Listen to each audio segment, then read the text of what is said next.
Hello, welcome to only UPSC. मैं हूं अमरीश शुक्ला। आइए अगली क्लास में आपका स्वागत है। कहते हैं कि सफलता एक ऐसी चीज़ होती है जो मेहनत करने वालों पर फिदा हो जाती है। इसी क्रम में ओनली यूपीएससी लगातार आपके लिए मेहनत करती हुई जा रही है। बस आप जो इसके दूसरे आयाम हैं, यानी कि विद्यार्थी, आप भी अगर इसी तरीके से मेहनत करें तो हमारा ये काम सफल हो जाएगा। आइए अगली क्लास में आपका स्वागत है। पिछली 2 क्लास जियोग्राफी की हो चुकी हैं, जिसमें हमने पहली क्लास में सिलेबस, किस तरीके से हम जियोग्राफी पढ़ेंगे, उन सारी चीज़ों की चर्चा की थी। दूसरी क्लास में हमने पढ़ा था पृथ्वी एक ग्रह के रूप में, तथा साथ ही साथ पृथ्वी के उत्पत्ति के सिद्धांत को भी हमने समझा था। तो जिन स्टूडेंट ने अभी इस क्लास से ओनली यूपीएससी को ज्वाइन किया है, वो पहले उन 2 क्लास को भी देख लें, उसके बाद ही इस क्लास को देखें, ताकि वो पूरा एक क्रम में चीज़ों को समझ पाएँ। फिलहाल आइए शुरू करते हैं। इस क्लास में हम पढ़ेंगे पृथ्वी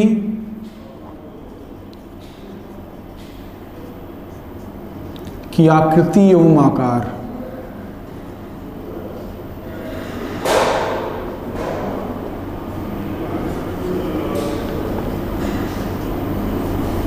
पृथ्वी की आकृति एवं आकार, ये हमें इस क्लास में पढ़ना है और ये इम्पॉर्टेंट टॉपिक है। ये इम्पॉर्टेंट टॉपिक है यूपीएससी के पॉइंट ऑफ व्यू से, सवाल आते हैं यहाँ से। ठीक है, तो पृथ्वी के आकृति एवं आकार को आपको समझना है। ठीक है, तो आपने पृथ्वी को किस प्रकार देखा है? आपने खेत के रूप में देखा है, आपने सड़क के रूप में देखा है, आपने इस पृथ्वी पर बहती हुई नदियों को देखा है, आपने पहाड़ देखा है, आपने पर्वत देखा है, लेकिन पृथ्वी का जो वास्तविक स्वरूप है वो आपने सिर्फ और सिर्फ कागजों में देखा है, क्योंकि आप पृथ्वी से बाहर तो गए नहीं होंगे। ठीक है, तो जो पृथ्वी की आकृति है, जो उसका आकार है, उससे सवाल आते हैं बहुत सारे। तो उसको समझने के लिए भले ही आपने पृथ्वी को पृथ्वी से बाहर जाके नहीं देखा है, लेकिन चित्रों में, वीडियो के माध्यम से जरूर देखा होगा। ठीक है, तो आज हम चर्चा करेंगे पृथ्वी की आकृति एवं उसके आकार पर। ठीक है, बहुत सारे लोग कह देते हैं कि पृथ्वी की जो आकृति है वो गोल है, लेकिन वो उनकी पढ़ाई गोल गोल है। ठीक है, पृथ्वी की आकृति गोल नहीं है। पृथ्वी ध्रुवों पर चपटी है, यानी कि जो ध्रुव हैं पृथ्वी के, यहाँ पर पृथ्वी की जो आकृति है वो चपटी हुई है, तो इसलिए पृथ्वी की जो आकृति है वो गोल नहीं है। अभी ध्रुव क्या होता है, विषुवत रेखा क्या होती है, सेंटर क्या होता है, इन सब पर हम चर्चा करेंगे। ठीक है, अभी मैं केवल पृथ्वी के आकार की बात कर रहा हूँ। ठीक है, पृथ्वी के आकार की बात कर रहा हूँ, पृथ्वी के आकार की बात कर रहा हूँ। ठीक है, तो पृथ्वी का जो आकार है वो गोला नहीं है। सबसे पहली चीज तो ये जान लीजिए कि गोला नहीं है। ठीक है, जो पहला स्टेटमेंट है कि जो पृथ्वी की जो आकार है वो गोलाकार नहीं है। ये गोला नहीं है, ये कुछ और है। इसकी जो आकृति है वो किसी से मैच नहीं करती है। ठीक है, पृथ्वी की आकृति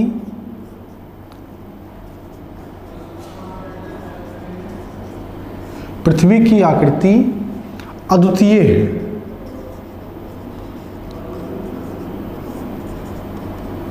पृथ्वी की आकृति क्या है?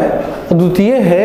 ये किसी और चीज से जो है मैच नहीं करती है। ठीक है, ये किसी और चीज से मैच नहीं करती है। तो अब आप सोच रहे होंगे कि पृथ्वी की आकृति है क्या है, आप ही बता दीजिए। तो हम तो बताएंगे ही, उसी के लिए हम हैं। जो पृथ्वी की आकृति है वो ऑबलेट स्फेरॉइड है।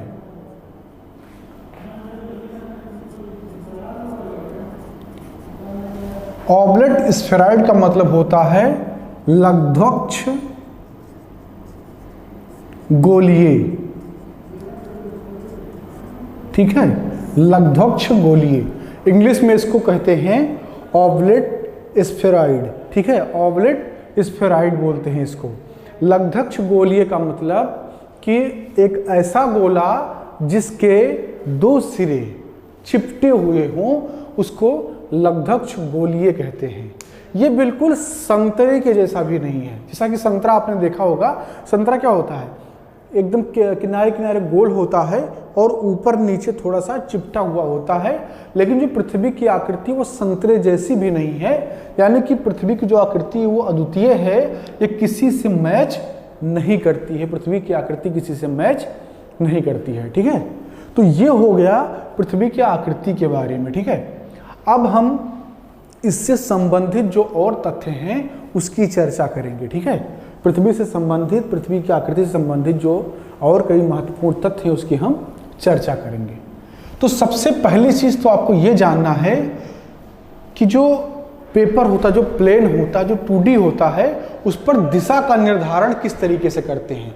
तो सबसे पहले आप ये समझ लीजिए कि जैसे मान लीजिए ये पेपर है और यहाँ पर आपको दिशा का निर्धारण करना है। ठीक है, ये जब तक आप नहीं समझेंगे आप जियोग्राफी बेसिक आप नहीं समझ पाएंगे। ठीक है, तो जो 2D प्लेन होता है उसमें ये जो होता है हमेशा नॉर्थ होता है, यानी कि उत्तर। ठीक है, नीचे साउथ होता है। ठीक है, यानी कि दक्षिण। दाएं हाथ पे पूर्व होता है यानी कि ईस्ट, और बाएं हाथ पे वेस्ट होता है यानी कि पश्चिम। ठीक है, पश्चिम। तो ऊपर की ओर नॉर्थ होता है, नीचे की ओर साउथ होता है, राइट हैंड साइड में ईस्ट होता है और लेफ्ट हैंड साइड में वेस्ट होता है यानी कि पश्चिम होता है। ठीक है, अब ये जो पृथ्वी का जो चिपटा हुआ पार्ट ऊपर देख रहे हैं और चिपटा हुआ पार्ट नीचे देख रहे हैं, इसे पोल कहते हैं। क्या कहते हैं? पोल कहते हैं। ये पोल है और हिंदी में इसे क्या कहते हैं? ध्रुव। इसको ध्रुव कहते हैं। तो अब जो ऊपर है तो वो क्या कहा जाएगा? वो नॉर्थ पोल कहा जाएगा, नॉर्थ पोल। और जो नीचे है उसको साउथ पोल कहा जाएगा। क्या कहा जाएगा? साउथ पोल कहा जाएगा। ऊपर जो है वो नॉर्थ पोल और जो नीचे है वो साउथ पोल। क्यों? क्योंकि जो 2D प्लेन होता है उसमें ऊपर नॉर्थ होता है, नीचे साउथ होता है, राइट में ईस्ट होता है और लेफ्ट में वेस्ट होता है। ठीक है, तो ये आपका नॉर्थ पोल हो गया और ये आपका साउथ पोल हो गया।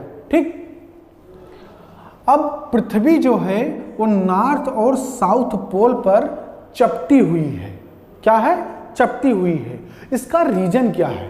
इसका रीजन आपको जानना चाहिए, क्योंकि आप यूपीएससी की तैयारी कर रहे हैं, सिर्फ इतना जान लेने से काम नहीं चलेगा। तो सबसे पहली चीज ये जान लीजिए कि किसी भी पिंड का आकार अगर गोलाकार है तो उसमें सबसे बड़ी भूमिका किस चीज की है? तो जब हम इससे पहले वाली क्लास पढ़ रहे थे तो हमने वहां पर पढ़ा था कि किसी पिंड का ग्रह होने के लिए जो सबसे महत्वपूर्ण चीज है, उन महत्वपूर्ण चीजों में एक जो सबसे महत्वपूर्ण है वो है पर्याप्त गुरुत्वाकर्षण। क्या है? पर्याप्त गुरुत्वाकर्षण। पर्याप्त गुरुत्वाकर्षण एक जो है इंपॉर्टेंट चीज है। ठीक है, पर्याप्त गुरुत्वाकर्षण एक महत्वपूर्ण चीज है। बिना पर्याप्त गुरुत्वाकर्षण के कोई भी पिंड जो है एक ग्रह के रूप में परिभाषित नहीं हो सकता है। और एक गुरुत्वाकर्षण करता क्या है? गुरुत्वाकर्षण किसी भी पिंड को लगभग गोलाकार देने की क्या करता है? कोशिश करता है। तो जैसे मान लीजिए कोई गोला है, ठीक है, तो इसमें जो गुरुत्वाकर्षण बल लग रहा है वो अंदर की ओर लग रहा होता है। ठीक है, ये जो गुरुत्वाकर्षण बल है ये अंदर की ओर लग रहा है, ये ग्रेविटेशनल फोर्स है। ठीक है, ये अंदर की ओर लग रहा होता है। ठीक है, अब पृथ्वी की आकृति पर हम बात करते हैं। जो पृथ्वी की आकृति है, मैंने कहा कि जो नॉर्थ और साउथ पोल है यहां पर पृथ्वी क्या है? चपटी हुई है। इसका मतलब क्या हो गया कि नॉर्थ और साउथ पोल पर गुरुत्वाकर्षण बल सबसे ज्यादा काम कर रहा है, इसलिए वहां पर पृथ्वी क्या है? सिकुड़ी हुई है, चिपटी हुई है। ठीक है, तो ये गुरुत्वाकर्षण बल की वजह से जो है यहां पर पृथ्वी चिपटी हुई है। समझ में आ गया? बहुत सिंपल कॉन्सेप्ट है कि गुरुत्वाकर्षण बल की वजह से जो है ये पृथ्वी यहाँ पर नॉर्थ और साउथ पोल पर चिपटी हुई है। इसका गुरुत्वाकर्षण बल क्यों ज्यादा होता है इसकी भी हम चर्चा भी करेंगे। ठीक है, लेकिन अभी इतना ही। अब इसका एक केंद्र होता है, ठीक है, इसका एक केंद्र होता है और इस केंद्र को मान लीजिए आपने वो नाम दे दिया। तो इसके केंद्र से जो गुजरने वाली रेखा जो इसको बीचों बीच यानी कि आधे आधे भाग में विभाजित कर देती है, इसको विषुवत रेखा कहते हैं। क्या कहते हैं इसको? विषुवत रेखा कहते हैं इसको, और इंग्लिश में इसको इक्वेटोरियल लाइन बोलते हैं, ठीक है। तो ये विषुवत रेखा है जो कि पृथ्वी को ऊपर और नीचे दो सीधे सीधे बराबर बराबर भागों में विभाजित कर देती है। ये क्या कहलाती है? विषुवत रेखा, ठीक है, या इक्वेटर इसको बोलते हैं, ठीक है। ये हो गया आपका ध्रुवीय रेखा और ये हो गया आपका विषुवत रेखा, ठीक। अब ये यहां पर चिपटी हुई क्यों है, ये आपने समझ लिया, ग्रेविटेशनल फोर्स की वजह से, ठीक है। तो ये जो पृथ्वी का आकार है लगभग इसीलिए है। अब कुछ इससे संबंधित और महत्वपूर्ण चीजें हैं जिनकी हम चर्चा कर लेते हैं, ठीक है। जो पोलर डायामीटर है यानी कि ध्रुवीय व्यास, वो ज्यादा होगा कि इक्वेटोरियल व्यास ज्यादा होगा? व्यास समझते कि नहीं समझते हैं? अगर गणित आपने हाई स्कूल तक पढ़ा है बेसिक, तो आपको डायमीटर रेडियस पता होगा कि डायमीटर क्या होता है, रेडियस क्या होता है। चलिए हम मानते ये हैं कि आपका बैकग्राउंड आर्ट रहा है या आपका साइंस ठीक नहीं रहा है, तो भी आपको मैं बताऊं कि व्यास क्या होता है।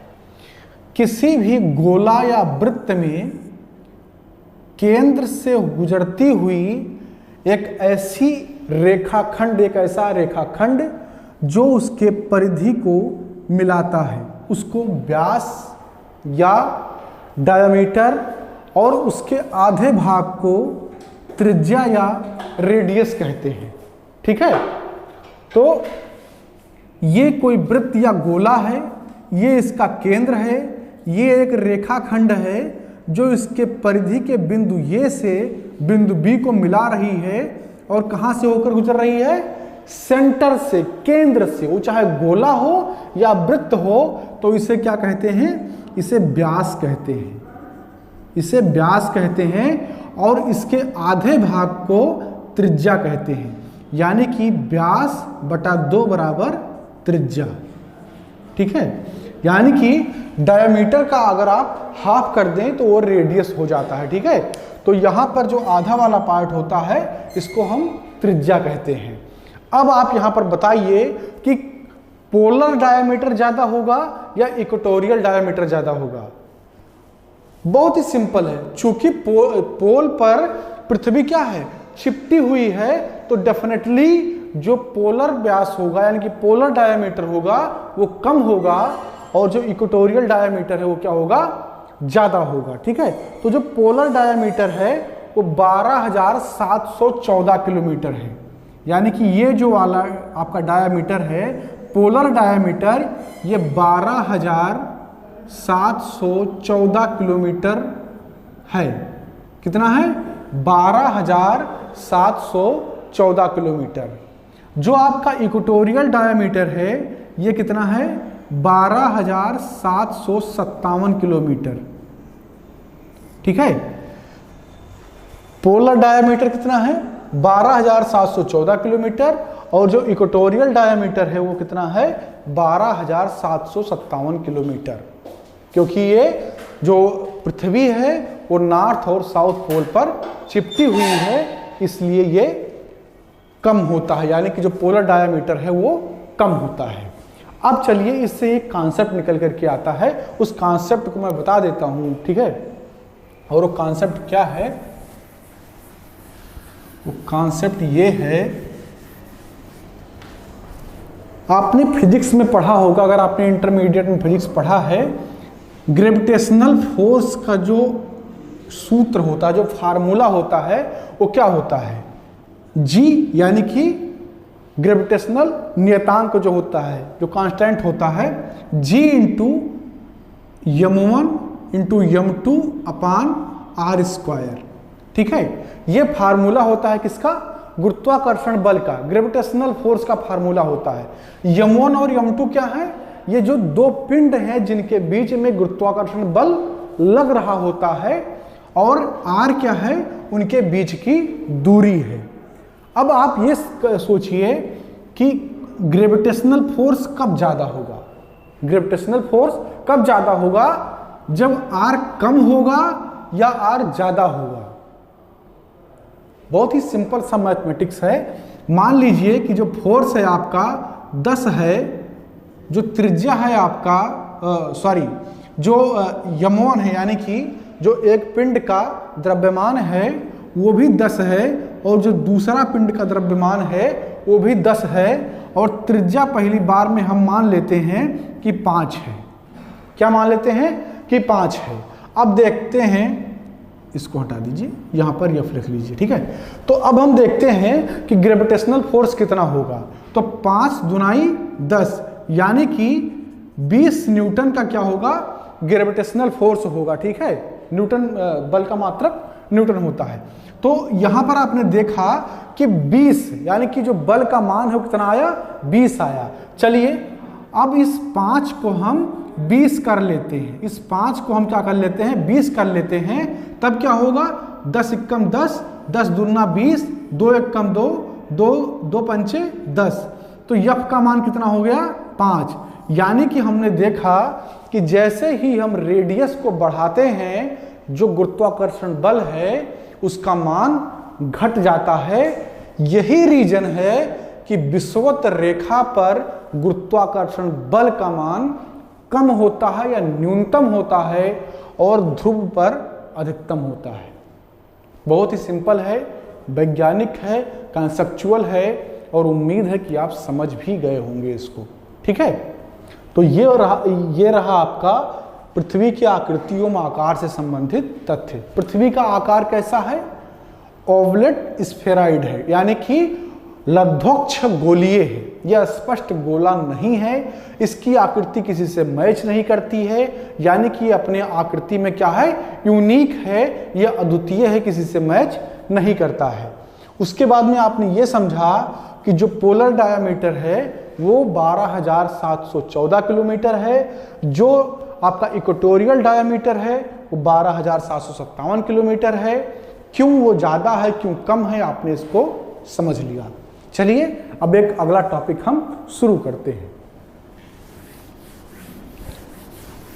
और अगला टॉपिक जो है आपका पृथ्वी की गति है।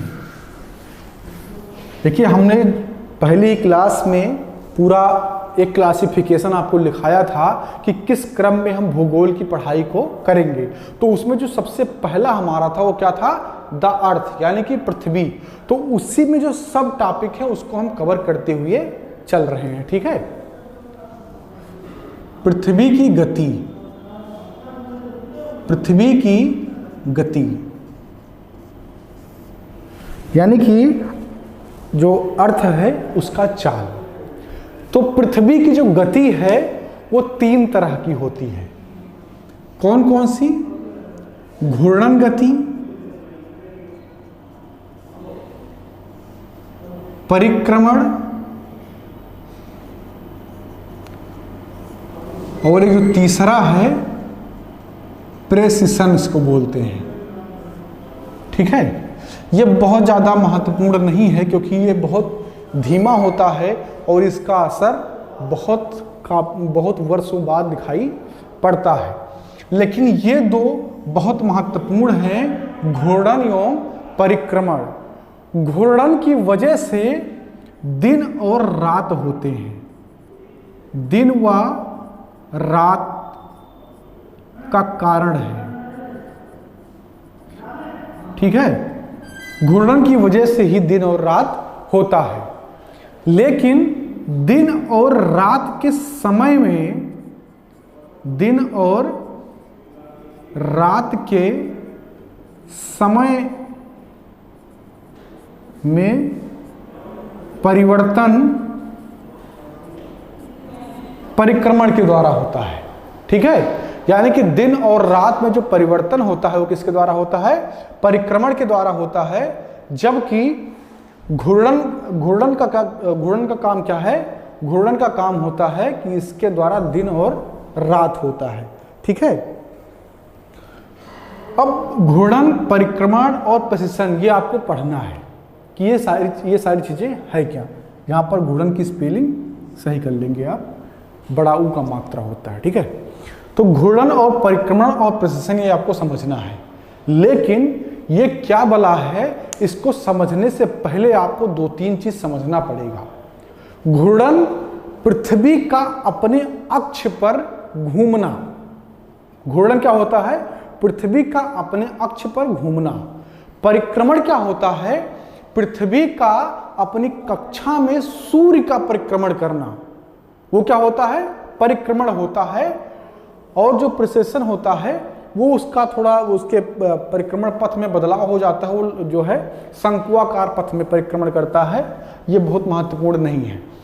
तो आपने यहाँ पर 2 चीज देखा कि एक चीज आ रहा है एक्सिस, यानी कि पृथ्वी अपने अक्ष पर जो है घूमती, अक्ष के परितः घूमती है, तो उसको हम घूर्णन कह देते हैं।